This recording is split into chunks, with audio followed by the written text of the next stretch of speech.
You know what completely blew my mind recently? I ran into an old childhood friend, and he looked like a completely broken man. But he used to be the most cheerful guy in our neighborhood.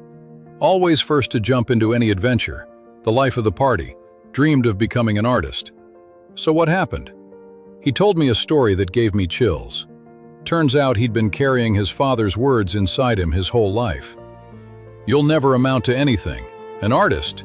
You can't even draw decent scribbles." These phrases echoed in his head every single day. Friends, write in the comments where you're watching us from, and hit like if you want to find out what most unexpected thing happened to my friend next. Can you believe it? He never picked up a brush again after school. Went to work at a factory because that's a serious job for real men. But here's the scariest part. Other people's words became his inner voice.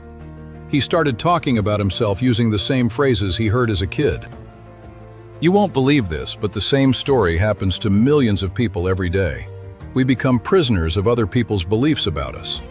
And you know what's completely insane? Those people who once said those destructive words to us have long forgotten them. But we keep remembering.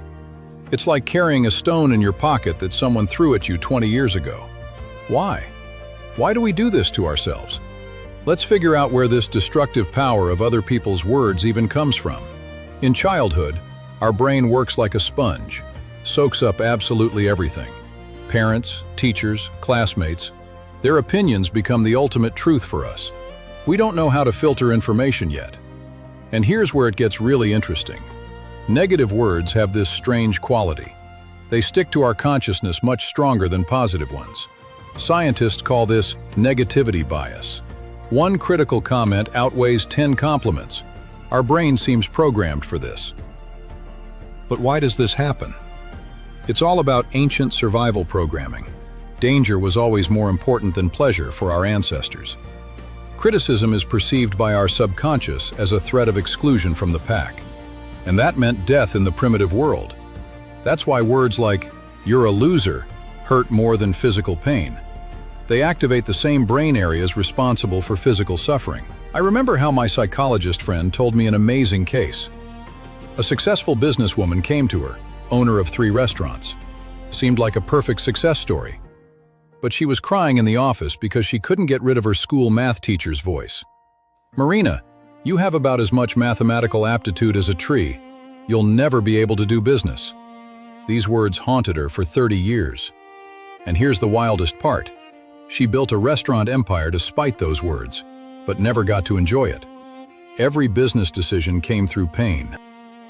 She was constantly proving something to that teacher who didn't even remember Marina existed. Do you see the absurdity? We're not living our own lives. We're constantly proving something to someone, fighting ghosts from the past.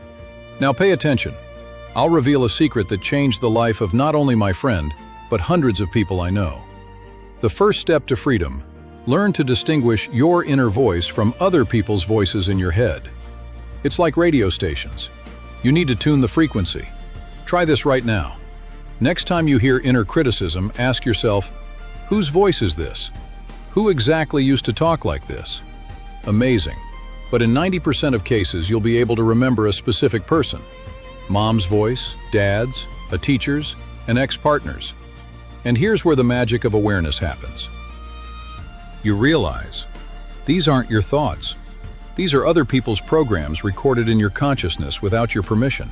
The second powerful tool, the judge and lawyer technique.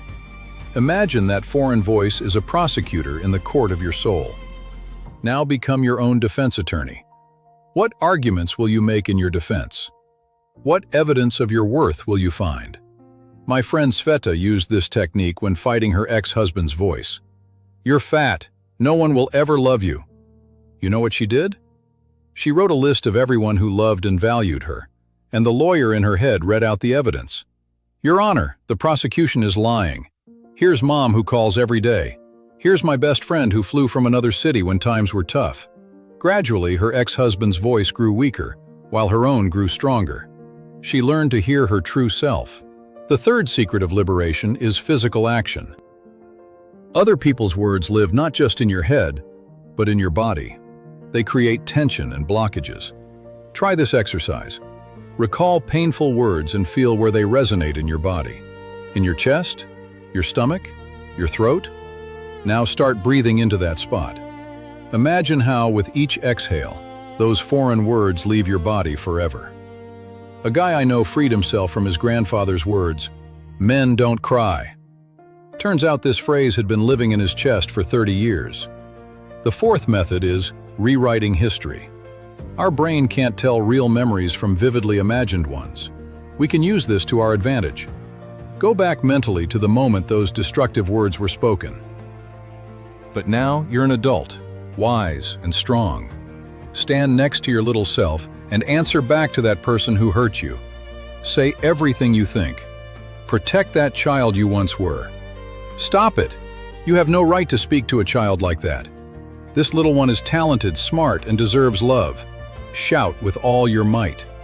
Amazing, but this visualization literally reprograms neural connections. The brain starts believing the new version of events. The fifth tool of liberation is finding the source. Often, people who said nasty things to us were deeply unhappy themselves. Remember my friend with the artist father story? We dug down to the truth. Turns out his grandfather also dreamed of painting, but his dreams crashed against the harsh reality of war and hunger. And he passed his pain to his son, who passed it to his grandson. A chain of destruction. When my friend understood this, anger turned to compassion. His father didn't want to cause pain. He was just protecting his son from his own unfulfilled hopes. And a miracle happened. At 45, he bought his first easel. Now his paintings hang in the local gallery, and his father is his biggest fan. See how liberation works? When we understand the roots of others' words, they lose power over us. Pain transforms into wisdom. The sixth secret is creating a new speech environment. Surround yourself with people who speak to you in the language of support, not destruction. I know it sounds cliché, but it works. Our brain gradually retunes to a new frequency when it hears kind words every day. Start small. Subscribe to positive channels. Read inspiring books. Connect with those who believe in you. And the last, most important step. Learn to talk to yourself like your best friend.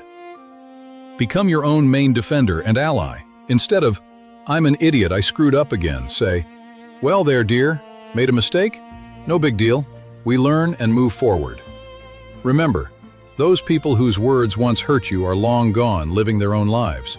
They're not thinking about you, but you keep carrying their pain. Time to stop this injustice. You deserve inner peace and self-love. You're worthy of happiness despite others' words. Start today. Catch the next foreign voice in your head and ask, "Who gave you the right to talk to me like that?" Your life belongs only to you, and only you decide what words will sound in your head. Choose wisely, friends.